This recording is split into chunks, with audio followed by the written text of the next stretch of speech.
I am an old man now. My hair is white, and my hands are weak. I sit by the window every day, watching the trees outside.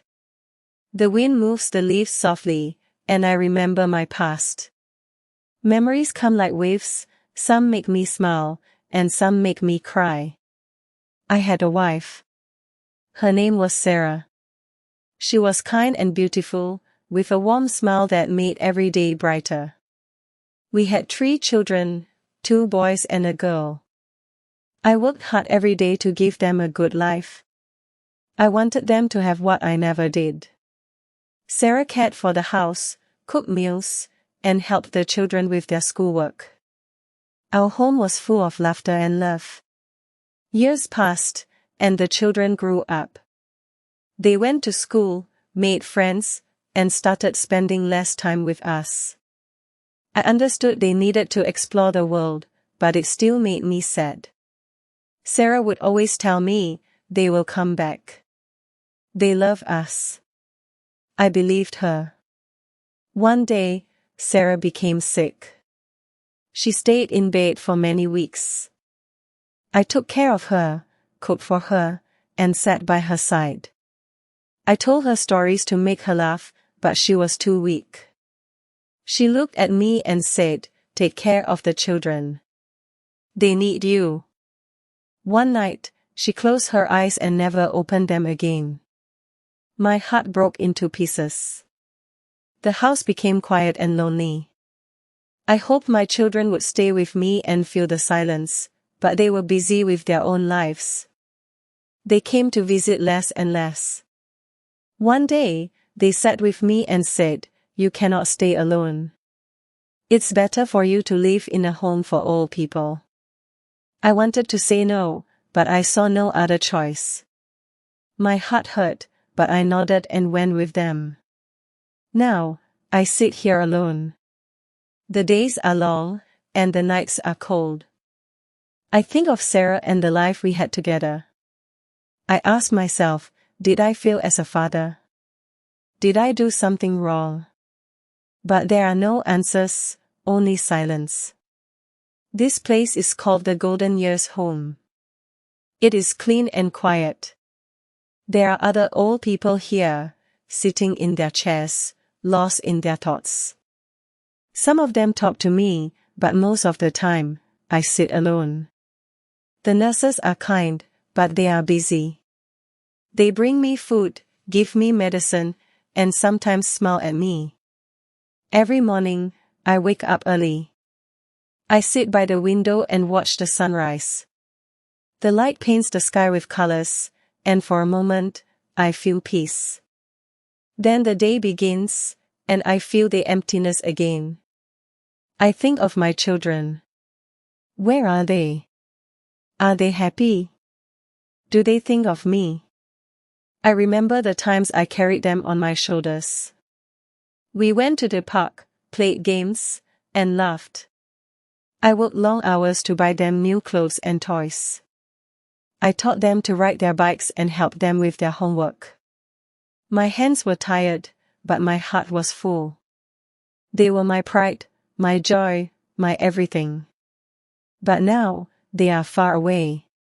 They call me sometimes, but their voices are hurried. "How are you, Dad?" they ask. And before I can answer, they say, "We're busy. Take care." I understand life is hard, and they have their own families now. But still, I wish they could visit more. One day, a nurse gave me a notebook. She said, "Write your memories. It will help you feel better." At first, I didn't know what to write. My hands shook as I held the pen. But then the words started to flow. I wrote about Sarah, her soft voice, her laughter. I wrote about my children, their first steps, their first words, their bright smiles. The notebook became my friend. Every night, I wrote before I went to sleep. It felt like I was talking to someone, sharing my pain and my love. I hoped that one day my children would read it and understand how much I love them. But sometimes, I wonder if they will ever read it. Maybe they are too busy to care. Maybe they will forget me, just like they forgot to visit. These thoughts make my heart heavy. But I keep writing. It is the only thing I can do. The days in the home are all the same: breakfast at 8 o'clock, lunch at 12 o'clock, dinner at 6 o'clock. Between meals, I sit by the window or in the garden. The garden is small, but it has flowers, roses, daisies, and tulips. Sometimes, I watch the birds. They sing and fly freely, and I wonder if they feel joy or loneliness, like me. One afternoon, a young boy came to visit. He was the son of one of the nurses. He smiled at me and said, "Hi, Grandpa." His smile reminded me of my young son when he was little. The boy sat beside me and asked, "Do you have any stories?" I nodded and began to tell him about my childhood.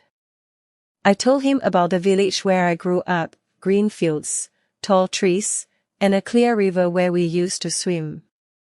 I told him about my best friend, John, and how we climbed trees and played hide and seek.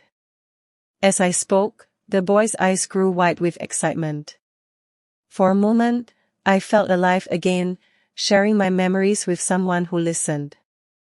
After he left, I felt a strange mix of emotions.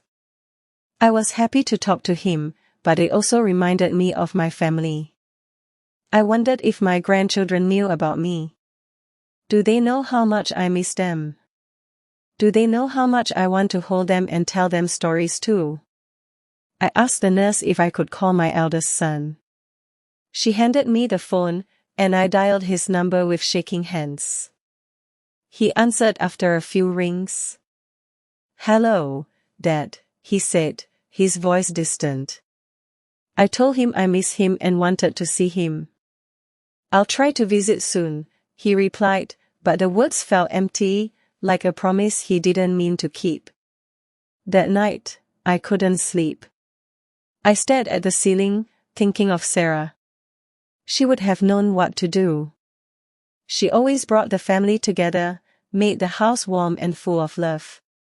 Without her, everything fell apart. I miss her more than words can say. I held the notebook close to my chest. "Sarah," I whispered, "if you can hear me, please tell our children to come. Tell them I'm still here, waiting for them." My voice cracked, and tears rolled down my cheeks. The pain in my heart was too heavy to bear, but I kept hoping, maybe one day they will remember me. Days turned into weeks, and I waited by the window every afternoon. I hoped to see one of my children's cars arrive. Each time I heard the sound of a car engine, my heart jumped. But every time, it was someone else, a visitor for another resident or a delivery van. My hope grew smaller with each passing day, but it never fully disappeared. One day, I decided to write letters to my children. I found an old notebook and a pen in the drawer by my bed. My hands trembled as I began to write. The first letter was for my eldest son. I told him about my life here, about the quiet days and the memories that keep me company. I reminded him of the times I held his hand when he was little, teaching him how to walk and how to ride a bike. The second letter was for my daughter. I wrote about her smile, the way she used to sing while helping her mother in the kitchen. I told her how proud I was when she graduated from college. "You are my sunshine," I wrote, just as I used to call her when she was a child. The last letter was for my youngest son. I reminded him of our fishing trip, and how he laughed when he caught his first fish. I told him that I miss his jokes and his laughter, which used to fill the house with joy. When I finished writing, I carefully folded each letter and placed them in envelopes. I asked the nurse to mail them for me. She smiled kindly and said, "Of course, Mr. Carter. I'll send them right away." For the first time in weeks, I felt a small spark of hope. The next morning, I went to the garden. The air was fresh, and the flowers swayed gently in the breeze. I sat on a bench and closed my eyes, imagining my children reading the letters. I pictured their faces, perhaps touched by my words, deciding to come and visit me. But days passed, and there was no response. No phone calls, no letters, no visits. My heart ached, but I told myself to be patient. They are busy, I thought. Maybe the letters will remind them. I held onto this thought like a lifeline, trying to keep my hope alive. That evening, as I sat by the window, the young boy who had visited me before came back. He brought a small drawing he had made, a picture of me sitting under a tree with a big smile. "This is for you," he said, handing me the paper. My eyes filled with tears. "Thank you," I whispered, my voice breaking. The boy's kindness warmed my heart. It reminded me that even in the darkest moments, there is still light. And though my own children were far away, this little boy gave me a reason to smile, even if just for a while. One morning, as I sat by the window, the nurse walked in with a letter in her hand. "Mr. Carter," she said with a smile, "you have mail." My heart raced as she handed me the envelope. The handwriting was familiar. It was from my eldest son. My hands trembled as I opened it, my eyes scanning each word. He apologized for not visiting sooner. He wrote about his busy life, his demanding job, and how he often thought about me but never found the time. He promised to visit soon and bring his children, my grandchildren, whom I hadn't seen in years. My eyes filled with tears, both of relief and longing. For the first time in months, I felt a spark of happiness. I read the letter again and again, memorizing every word. I showed it to the nurse, who smiled and said, "See. They do care, Mr. Carter." Her words gave me hope, but deep down, I wondered if his visit would truly happen. A week passed, and then another. Each day, I looked out of the window, hoping to see his car. The other residents noticed my excitement and asked me about it. "My son is coming," I told them with a proud smile. Their kind words encouraged me. But as the days turned into weeks, doubt began to creep in again. One afternoon, I decided to write again. This time, I wrote to my daughter. I told her about the letter I had received from her brother, and how much it had lifted my spirits. I reminded her of the times we used to sit together and talk about her dreams. "I miss our conversations," I wrote, hoping my words would reach her heart. I gave the letter to the nurse to send, and once again, I waited. The waiting was hard, but the memory of my son's letter kept me going. I spent my days in the garden, talking to the young boy who often visited. He told me about school, his favorite games, and his dreams of becoming an artist. One day, the boy brought me another drawing, a picture of a family standing together under a tree. "This is your family," he said, pointing to the figures. His innocent gesture brought tears to my eyes. I thanked him and placed the drawing next to the letter from my son. The days were still lonely, but the small moments of kindness from the boy, and the promise of a visit from my son, gave me a reason to hold on. I thought of my wife, and how she would have encouraged me to stay strong. "They will come," I whispered to myself each night before going to bed. As I lay there, staring at the ceiling, I thought about my life, my family, and the love I had given them. Maybe they will understand one day, I thought. And with that, I closed my eyes, holding on to the hope that tomorrow might bring something new. One bright morning, I woke up to the sound of footsteps in the hallway. It wasn't the usual sound of the nurses or the staff. My heart began to race.